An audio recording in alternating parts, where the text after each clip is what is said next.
Please welcome Brex COO Michael Tannenbaum and Alloy co-founder and CRO Laura Spiekerman. I'm Michael. I am the Chief Operating Officer at Brex. I've been at the company for 5 years, and previous to Brex, I worked at a company called SoFi, where I was the Chief Revenue Officer, which is what you are. That's what I do. So I'm Laura Spiekerman. I'm a co-founder and Chief Revenue Officer at Alloy. Alloy is an identity decisioning platform that serves both banks and fintech companies to manage all of their identity needs, from KYC and AML to risk and fraud. Yep. And Brex, just to cover it, we're a big sponsor here, so you probably know. You can see my socks.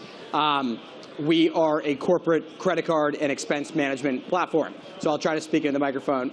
But just want to say today that Laura and I are both really excited to be here.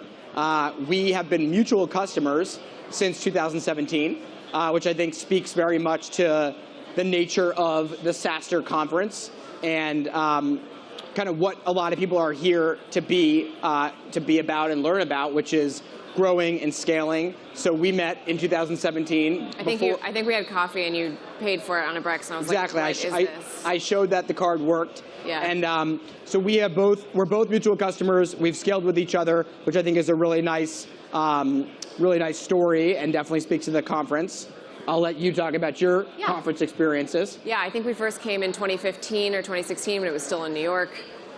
We were 5 people. We probably didn't even have I don't think we even could pay for a ticket at that point. So it's kind of really nice to come full circle when we've grown up a little bit. Not a lot, but a little bit.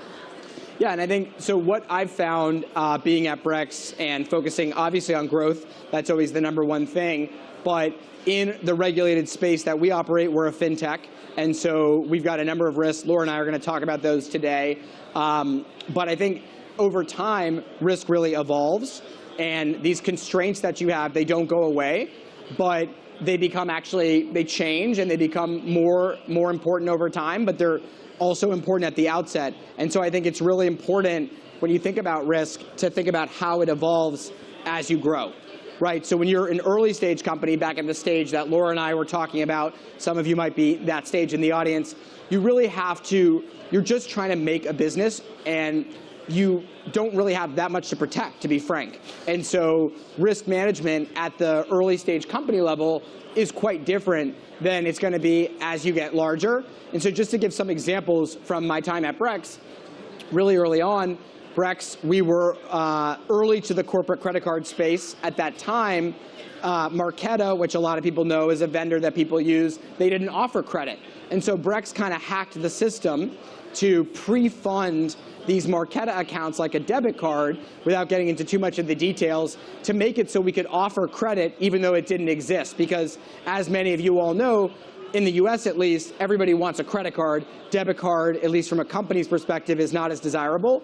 And so we figured out a way to do that that was a little bit hacky and helped us launch, and probably took some risks that needed to be taken in order for us to have a business. I think, being frank with you, Laura, just even working with Alloy, that was a new vendor. They weren't a known vendor by banks at that time. I think we were like 8 people. Right. I mean, they weren't naturally, if you were going to bring in a big chief compliance officer from a company that's much larger, that person would probably say, we're not going with this startup with 4 people in Oakland and 4 people in Brooklyn, right? So it was quite, even choosing you as a vendor was different, I think, and probably a risk that we were willing to take as an earlier company that we wouldn't today.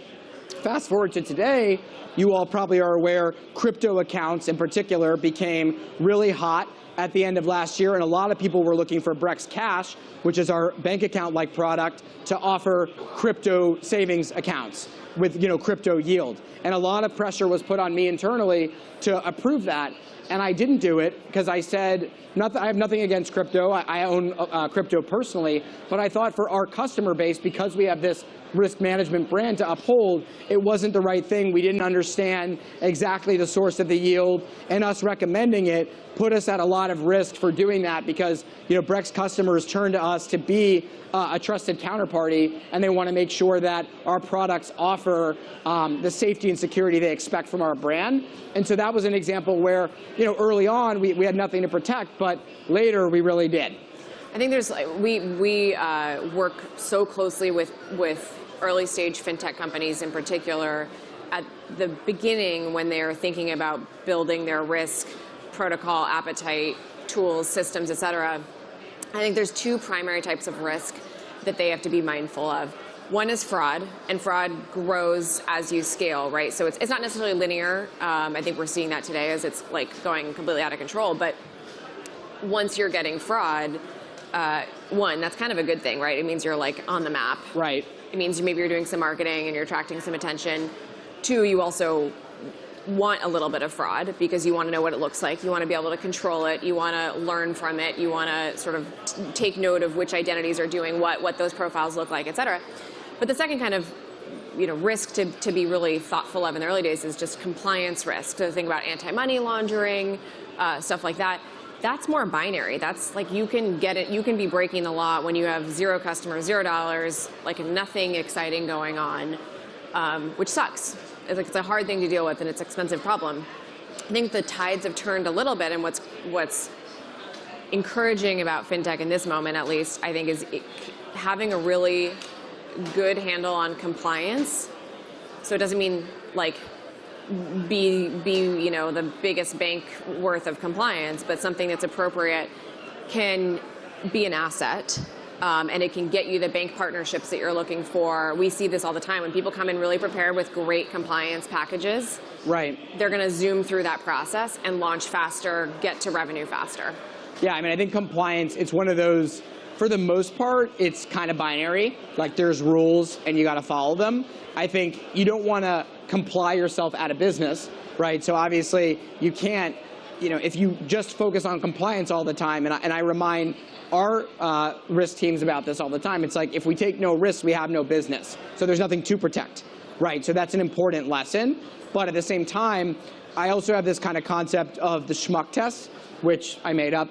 And it basically means you ask yourself, do we look like a schmuck if we do this? And in compliance, you don't want to look like a schmuck. So I think if you're going to give money to somebody that's someone known on a sanctions list, that's an obvious no, and you're going to fail the schmuck test if you do that.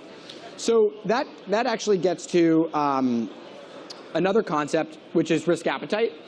Do you want to talk a little bit about let me actually just talk about risk appetite at Brex and what it means, and I think you can talk a little bit about how you've hired executives into that appetite. But risk appetite's a really important point because it's something that exists in the ether a lot of times. And what I'm here to tell you is that to help yourself scale, which is why you're all here, and grow, you want to actually put that appetite on paper and agree on it. And so your risk appetite, it's kind of unknown a lot of times. And you'll start to observe what your risk appetite is based on the senior leaders in your company and how they react when risks are taken and things go wrong. And the value of actually clarifying and codifying your risk appetite, which is something that Coinbase did early, and that's where I got it from. Not that I worked there, but I heard from people that worked there that they did this, is enormously beneficial. Because if you do not agree upon what your risk appetite is as a company, at Brex we went as far as actually agreeing upon that with our board, which is an option, not a requirement. But if you don't do that, your risk appetite becomes all about whoever the executive or person or product manager is in charge. Whatever their appetite is, that becomes the risk appetite. So did you have your executive team like align on it, document it, and then talk to the board? I drove the process in the sense that I had a sense for like, okay, this is the level of actual fraud losses at which point we are not comfortable. This is the level of credit losses. This is the level of reputation risk, something we're going to get to in a bit, that we're comfortable. This is the level of regulatory risk, right? It's not zero, to your point. I mean, taking zero risk is not effective. And so, but establishing what you're willing to take is effective, and writing it out and agreeing on it makes so much of the conversation not about who's right and who's wrong, but what is it going to do to the pre-approved and pre-agreed upon appetite. Yeah. And I know you've hired a bunch of executives into this methodology. We've both worked with, because we work with a number of fintech companies, obviously, and I think we see people like you who are on an executive team where you've had prior risk experience at SoFi in your case. Right. You saw risk management, you saw the good, the bad, the ugly, the hard. And we see executive teams where when they've had prior experience, are just much better at handling it. They are not binary. They're not saying like, I don't give a shit at all about compliance. They're also not saying, I want to take zero risk ever. Everyone who's good is somewhere in between. And has kind of scars to prove it. So the analogy we like is like you should have, if you're a risk professional at a startup, you should have been in a car accident and survived, right? Like know what it's like to get beaten up a little bit. And then for hiring internally at Alloy, we think a lot about, we've hired former clients of ours. So our head of product came from Bread, Paralee Wing. She knows what it's like to build a really inherently risky product and can like really empathize, I think, with all of our customers around that inherent tension they have between growing, the job we're all here to do that investors demand out of us, and being safe and being compliant and not totally getting wiped out. And so I think that empathy in the product sense actually goes a long way. The other profile we really like is former founders who've had to deal with that. So any fintech founder who's just had to manage that, who's had compliance over their shoulder, who's had to get a partner bank relationship. It's hard, and there's nothing to really replace just experience there. Yeah, no, I mean, I think the comment that you make around having been in a car accident, I think that's a common phrase in risk management, not making light of car accidents, obviously, but I think the reason that people use that phrase is that it's very hard to have an appreciation for this if you haven't been through it. So I think if you are a first-time founder and you're learning about these things for the first time, it's very important, as Laura says, to bring on someone who has a different experience. So if we take myself, for example, at Brex, as Laura mentioned, at SoFi, I had sort of seen the regulatory landscape evolve, in particular, Obama administration, a lot of focus on CFPB, right? The Consumer Financial Protection Bureau, that was a new thing, so dealing with new regulators. But also, we took a lot of financial risk in the products that we built.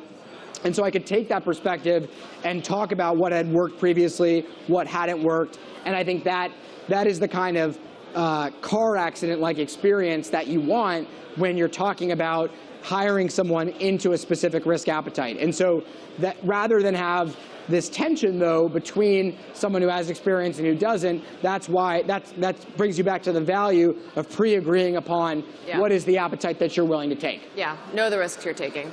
Yep.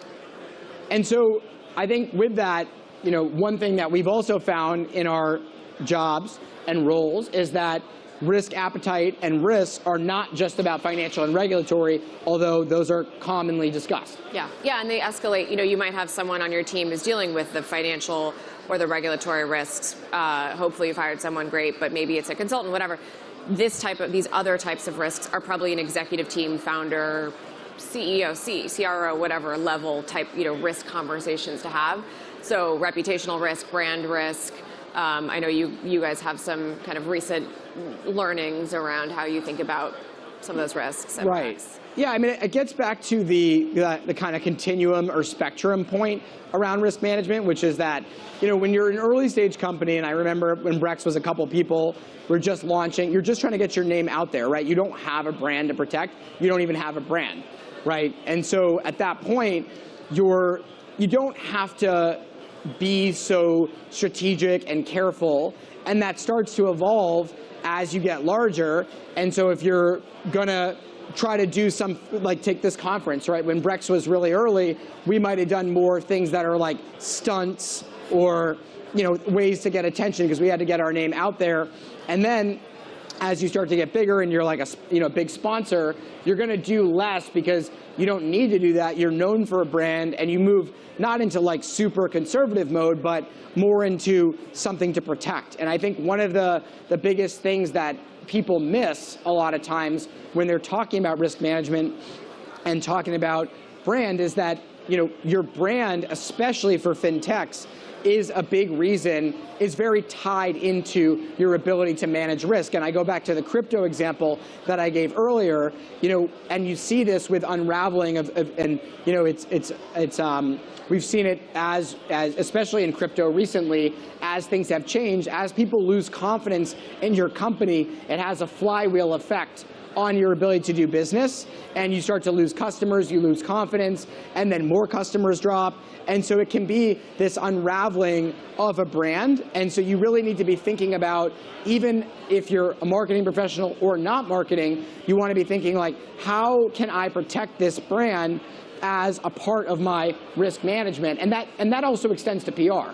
Yeah, and we think a lot about bringing, like in very practical terms, sometimes it's our GC, our marketing communications lead, and our VP of people in the same room to talk about something, and a decision we're making, a risk we're taking, because it might affect all of those things. It might affect our team, it might affect recruiting abilities, it might affect legal, right? There's all sorts of things. And so having that kind of trifecta of people plus the executive team is really important for what we're deciding. There's some risks I think are good, right? And a recent one for us, we made the decision to extend reproductive rights benefits to our employees. So if you're in an abortion-restricted state, you can access health care in other states, and we'll cover the costs.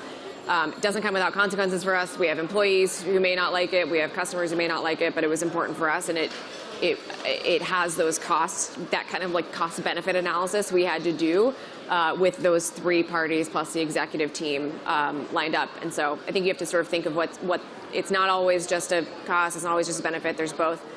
The other thing I would kind of say here is there's companies that build on their ability to manage certain types of risk.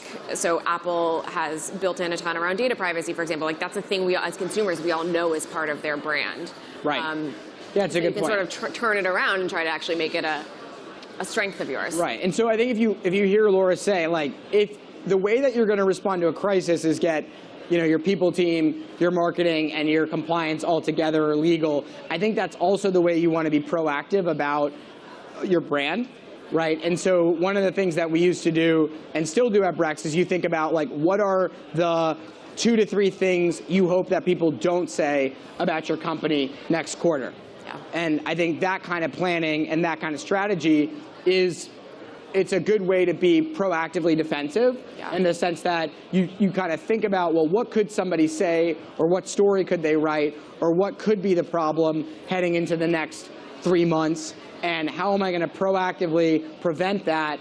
And that is a really good way of managing your brand and reputation risk. And that's something that scales over time. Obviously, what you're doing really early, that's going to change versus as your company gets larger. I like the idea of like writing the headline you don't want. I think especially in this moment where tech is like a little more under the spotlight than it's probably ever been. There's layoffs, right? Like how many TechCrunch articles are there about the CEO who totally fucked up a layoff, right? That's like all we see right now. And so you have to think about these things that are, while perfectly legal and potentially totally unintended bad consequences, like that is real. Yeah. Well, look, I think with that, we probably should go through takeaways from today. Okay, yeah. Like if nothing else, risk changes as you grow. Sometimes it grows as you grow. Sometimes it just changes the nature of type of risk as you grow. Have a team that is willing. The biggest thing is like know your risk, KYR. Know your risk, know what you're taking on, know what you're willing to take on, not willing to take on, and your limits should probably shift. I mean, I think your document exercise makes sense. You probably should do it every 6 months. Yeah, I think, 6 months, I think you want to make sure that that's agreed upon by everybody. Make sure that it's written in a place that is accessible, doesn't have to be beautiful. And make sure that when you hire future people, they understand that that's the risk environment that they're coming into, because that is going to help really set your company up and them up for success. And that's their career. They're potentially not, they should opt out if that's not right for them. And totally. Get on board. So if this conversation has been interesting for you, feel free to continue it at the Brex booth, or where you'll find me and Laura, and you can also visit alloy.com. Thanks, Mike. All right, thank you. Thank you guys.